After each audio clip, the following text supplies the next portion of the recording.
فرعون ظالم پاچا او د ګلالۍ ماشومانو د سوځېدو لپن څخه ډکه کیسه. وړاندې کوونکی حسن الله حسنزی.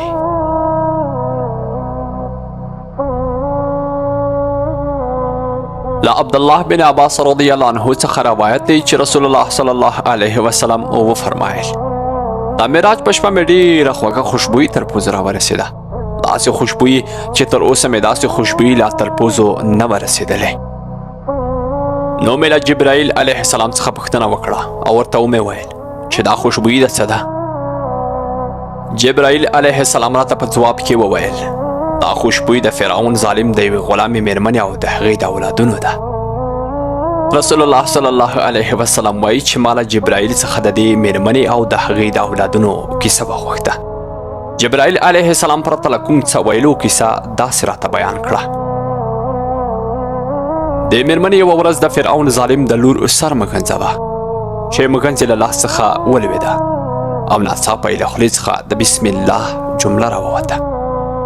دا فرعون لور ورته وکتل او ورته ویې ویل چې له الله نه دې مطلب زما پلارجان دی؟ همداسې نه ده؟ په داسې حال کې چې نوموړې مېرمن د فرعون څخه په پټه په یوازیني الله تعالی ایمان راوړی و. اوس مېرمن حیرانه شوه. د یو خوا اولادونه او ځان په خطر کې شول او له بلې خوا ایمان پر الله تعالی باندې په خطر کې شو. خدا چې ایمان یې د زړه له تل څخه پر یوازیني او رښتیني الله تعالی راوړی و، نو د ځمکې د خدایانو یا فرعون خدای ته یې سر ټیټ نه کړ. جنۍ ته یې جواب ورکړ، ورته ویې ویل چې زما مطلب زما خپل خدای دی، ستا پلار نه، بلکې هغه خدای چې ستا د پلار هم خدای دی او بل هیڅ شریک هم نه لري. د فرعون لور ورته ډېره په قهر شوه. ورته ویې ویل چې زه به مې پلار ته ووایم چې دغه ښځه ستا خدای نه مني او د بل چا عبادت کوي. ښځې په ډېر باور سره ورته ځواب ورکړ او ورته ویې ویل: ځه ورشه ورته ووایه زه داسې خدای لرم چې ستا د پلار دروغجنه خدایي تر یوه زره هم نه رسېږي. د فرعون لور ډېره په قهر شوه او د خپل پلار په لور یې ور منډه کړه او خپل پلار ته یې وویل چې پلاره، هغه ښځه کوم چې هر سهار زما ویښتان رامګنځوي هغه ستا خدایي نه مني. ستا خدای ته یې سپکې او سپورې وویلې. راته وویل چې ستا د پلار خدایي دروغجنه او د لږ وخت لپاره ده. فرعون هم ډېر په قهر شو. داسې په قهر شو چې له قهر څخه یې د پوستکي رنګ بدل شو. خپل غاښونه یې سره وچیچل. امر یې وکړ چې بیړه وکړئ، دا ښځه کومه چې زما خدای ته یې سپک نظر کړی دی، زما خدای یې دروغجنه او لنډمهاله ښودلې ده، دا تر ما راورسوئ. ښځه په داسې حال کې د فرعون مجلس ته داخله شوه چې هسکه غاړه او په سترګو کې د دروغجن خدای یا فرعون څخه هیڅ ویره نه معلومېده. فرعون له ښځې څخه پوښتنه وکړه، ورته ویې ویل چې آیا زما پرته ته کوم بل خدای هم پیژنې او بل خدای هم لرې؟ زه خو فکر نه کوم چې بل خدای به هم شته وي پرته له ما څخه. ښځې په پوره ایماندارۍ او باور سره ورته ځواب ورکړ او ورته ویې ویل: هو، زما او ستا خدای یو دی، هغه خدای چې زما او ستا روح یې په لاس کې دی او پرته له هغه خدای بل هیڅ خدای شتون نه لري. زه د هغه جل جلاله عبادت کوم او له هماغه خدای څخه چې زما روح یې په لاس کې دی مرسته غواړم او ستا په شان دروغجن خدایان نه منم. تا دروغجن او ستا خدایي هم دروغجنه ده. کله چې فرعون د دې ښځې ځوابونه واورېدل نو ډېر په قهر شو. داسې په قهر شو چې نور ځمکه ورباندې سور اور ګرځېدلې وه او خپل غاښونه یې سره چیچل. هیڅ نه پوهېده چې اوس څه وکړي، څنګه سزا ورکړي چې دا ښځه دې ته اړ باسي چې خوله بنده او د خپله دروغجنه خدایي ورباندې ومني.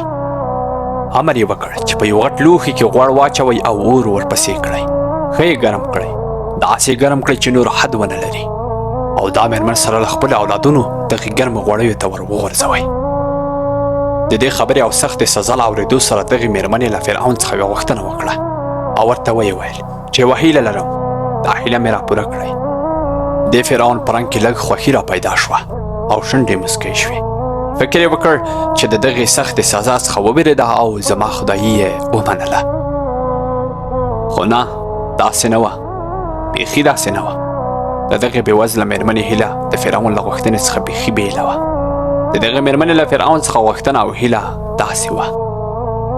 فرعون ته یې وویل چې ای دروغجنه او مکاره لعنتي، کله دې چې زه او زما اولادونه مړه کړل نو بیا مو هډوکي په یو کفن کې پټ کړه، په یو ځای کې مو ښخ کړه. فرعون ډېر قهر سور روشن کېدو او خپل غاښونه یې داسې چیچل او داسې غږ یې له خولې څخه راوتو ته به وایي چې همدا اوس چې د غنمو ګرمې نینې په خوله کې اچولې دي. مېرمنې ته یې ځواب ورکړ او ورته ویې ویل چې هو همداسې به کوم. تا زما خدایي دروغ ګڼله، اوس به درته معلومه شي چې دروغ او که رښتیا ده.